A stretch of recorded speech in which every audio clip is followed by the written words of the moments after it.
Hey, Alexis here from Smart Sips with a small but mighty AI win. Today I'm going to be looking at different types of study skills hacks. So it might be that you have people in your family that are ready to do GCSEs and A-levels. You might be studying for something via your work that you need to learn, or it might be a case that you have a new hobby or something you want to know a little bit more about, and all of these things can be elevated with a couple of tools. So the first tool that I'm going to be having a look at is NotebookLM. Now with this tool, you do need to have a Gmail account, and it does function very differently to a ChatGPT, OpenAI, Gemini kind of interface. So you will be required to either access it through an internet window, or you can actually download it if you've got some Google devices. But I would highly recommend getting yourself a Gmail account if you don't have one, an email account, and having a go at looking at NotebookLM. Okay, so as you can see on the screen, you need to type in NotebookLM and you need to click on it. It does ask you to try NotebookLM.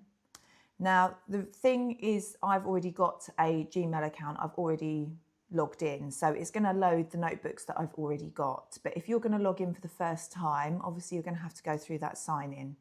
Now, as you can see, there are lots of different ones that are already set up, quite interesting topics. But you can see I've only got a couple because I've just been having a look at and seeing what we can use for our tutorial.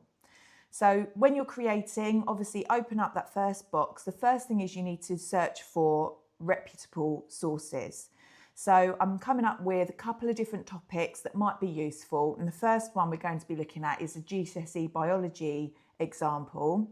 I'm not a biology teacher, but I've kind of picked a topic, but hopefully it can give you a little bit of information there. Okay, so once you get into NotebookLM, you can copy and paste your prompt, particularly with A-level and GCSE. Find out the specification that you're using so that it can be really dedicated, because although lots of specifications are very similar, some of the key terms and words that you use might be a little bit different and some of the topics might be a bit different.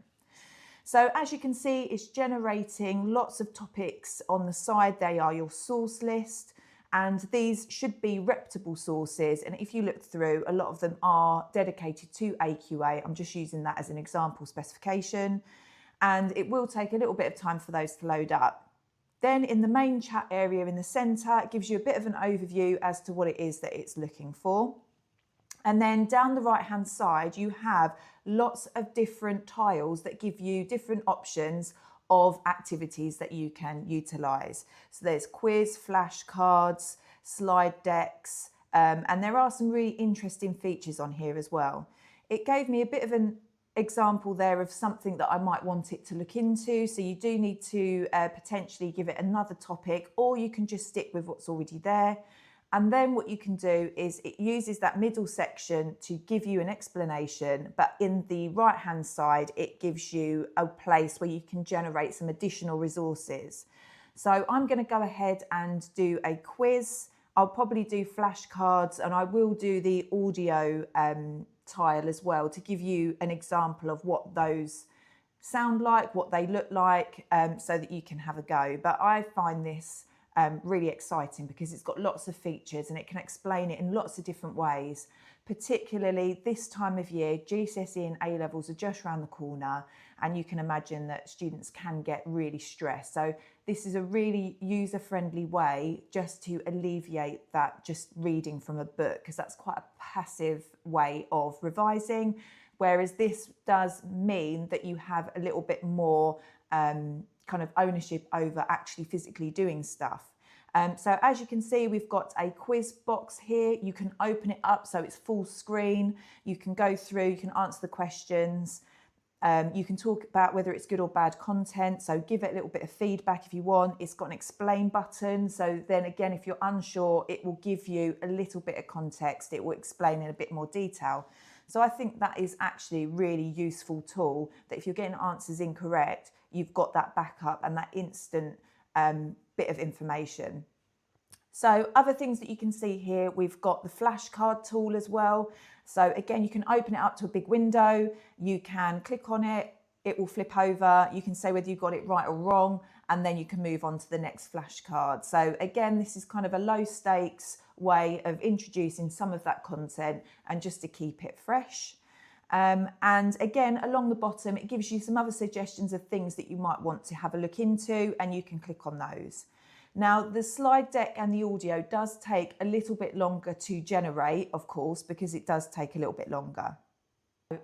The NotebookLM has taken some time to generate some of the content, and looking at the GCSE biology example that I've given you, I now have on the side a podcast that is ready to go. So I'm just going to press play to give you a little bit of a hint as to what that might sound like, so that you could actually utilize that in your own way. Welcome to this custom tailored deep dive. If you are listening to this right now, we know exactly who you are. You are the learner. Exactly. You're that Today. We have mapped out life, building blocks, and cellular movement. But a massive part of biology is the end of the cycle, decay, the breakdown of organic matter. Okay, so you can see there that the language is very clear, and you can hear conversation between two people breaking down the content and having a good chat about the topics that you've put in there. So I would recommend have a go at maybe one of the prompts that I've given you, something that might be for a hobby, or if you've got somebody that is doing GCSE A-levels or studying at university, get them to pick out a couple of topics. They can be very specific topics or it can be very broad, but just have a go at doing one of these, and then you can kind of see what other use cases you can use it for. So good luck.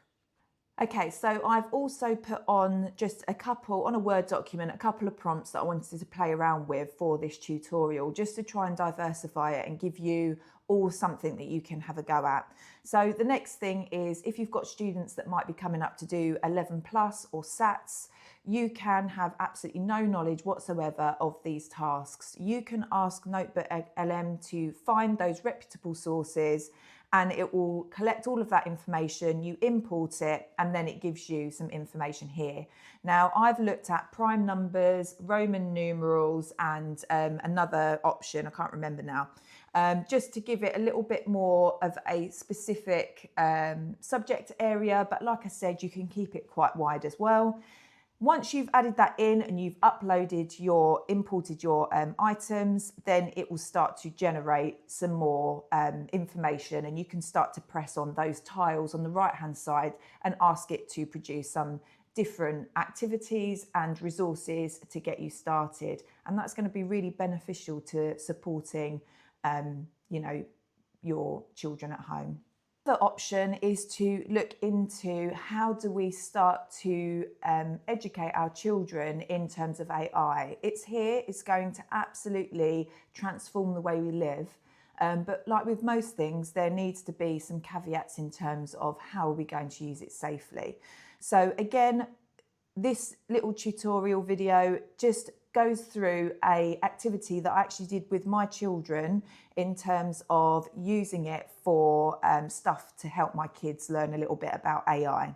So reputable sources down the left hand side, I've imported those, and you can see on the right hand side I've already pre-generated some of the activities.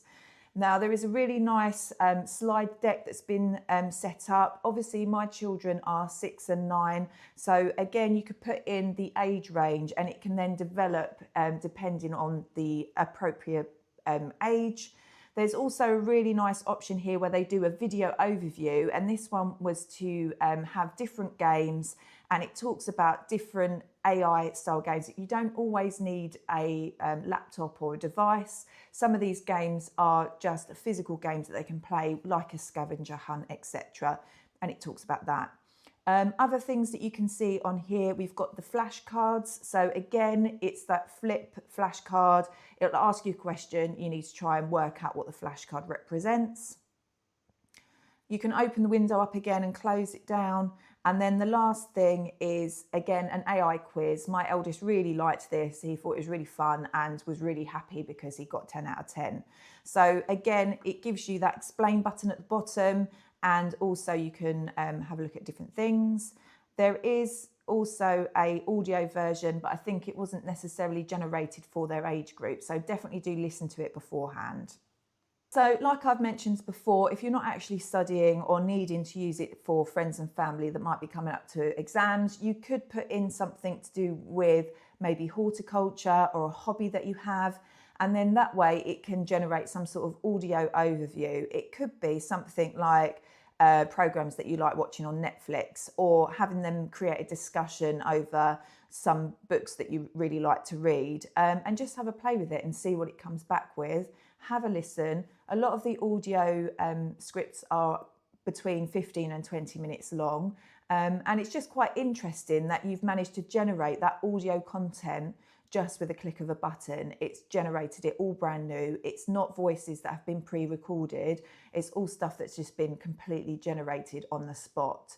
The reputable sources, obviously during the middle section, it has the little greyed out numbers, and that represents where in the sources it's got its information from, and that will avoid any hallucinations. So with ChatGPT and some other AI devices or interfaces, it can generate hallucinations. So it might not be factually correct information. So you do need to be mindful of that as well. And with NotebookLM, obviously it's got all of its information from the sources that you have inputted. Here's another handy tip. If you do have a Gmail account now and you've access to NotebookLM, Gemini is the ChatGPT equivalent for Google. What you can do is you can actually then go onto Gemini, and on the plus button, you can then ask it to input your NotebookLM. Your NotebookLM is like an island. There's nothing else attached to it apart from the sources, the reputable sources that you have selected. And so what you can do is import that into Gemini, and it gives you the option to then access everything else on the internet and everything else that AI has to offer. So it is quite useful in terms of generating resources and content on NotebookLM, and then using a new chat and inputting it into Gemini. Now, as you can see, you can add it into Gemini. You can then ask Gemini, give it a job role. So for example, for this prompt, I have given it the job role as an AQA examiner, and then I'm asking it to come up with 3 questions that could be in the exam with a mark scheme. And that way you can really start to develop the way that you are creating your revision resources, but also testing yourself before you get into that exam. And so that way, it's rather than being a passive reading of notes and reading of your textbook, you're actually actively engaging in your revision, and hopefully using all of these different techniques, the audio, the visual, the testing, the flashcards, you can then instigate that into your long-term memory. So give it a go. And if you don't want to access NotebookLM and Gemini, then another option is to simply use your ChatGPT. On the plus, there is lots of different things that you can select, and there is a study and learn option there. So click on it and see what it can do. It doesn't have as many functionality features as NotebookLM. I think that definitely has much better options in terms of the audio, the flashcards, and the PowerPoints, decks of slides. But you could ask ChatGPT to create some slides, see what it comes up with. But again, it's not as refined as NotebookLM.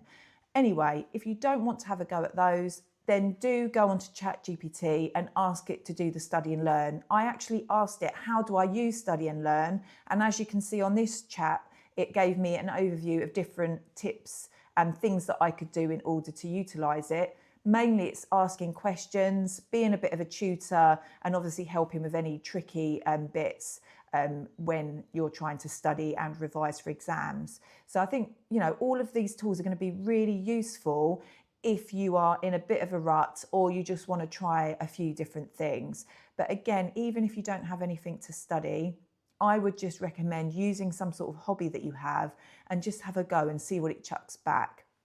We talked about this in the last video. It's all about that brain muscle memory that we need to start using, seeing what features are available and being able to translate those into our everyday life. So please do have a go, and I'll be back for another super small but mighty AI hack next time. Another thing you can do is if you've got children at home that are bringing home homework. Last week, unfortunately, my kids' school was closed, and so they did have some home learning to do. And again, if you're a busy parent, you're trying to work from home, or you've got other things that you need to be doing, you download those sheets, they filled them in. And as you can see with this example, using ChatGPT or Gemini or OpenAI, just took a quick photo of it, asked it to mark it, and you can see that it gave me some information as to which questions were incorrect. Of course, I could have spent 5 minutes of my life going through using my calculator, but this way it just speeds it up.